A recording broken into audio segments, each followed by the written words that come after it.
Ating lulutuin ngayon guys, mga gulay na naman. Ito, bago sa lahat, ang lamas muna natin ang ating ilagay.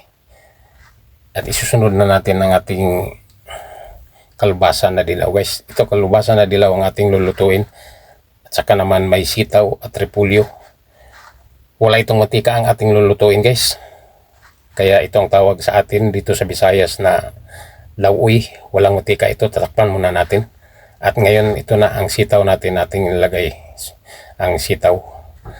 Wala itong matika guys. Umiwas muna tayo sa pagkaing minantikaan. Kasi nga hindi makabubuti sa ating katawan kapag palagi tayong kumakain ng mga mantika na may ulam natin.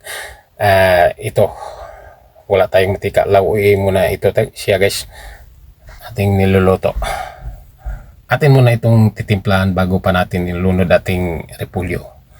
Pang hindi tayo mahirapan sa pagtimpla. Kung may repulyo na mahirapan tayo kasi nga umaapaw man dito sa ating kaserula. Atin muna siyang titimpla. Lagyan muna nating pangpasarap sa ating niluluto.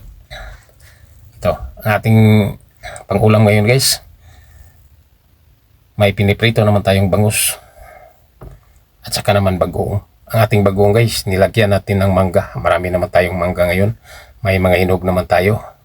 At saka naman kamatis, hilaw, at suka na manghang ang ating ilagay sa ating bagoong na may mangga at kamatis. Ito na ang ating repulyo guys. Atin ang ilagay sa ating niluluto na lauoy. Tawag sa atin. Ito siya. Ating niluluto na walang mantika. Walang mantika ito guys. Umiwas muna tayo sa mga gulay na minantikan. Palagi na lamang tayong kumakain ng mga minantikan guys. Kaya ngayon humigop tayo ng sabaw na walang mantika. Ito na guys, luto ng ating niluluto na tawag sa atin ay lauoy. Mga gulay lang ito.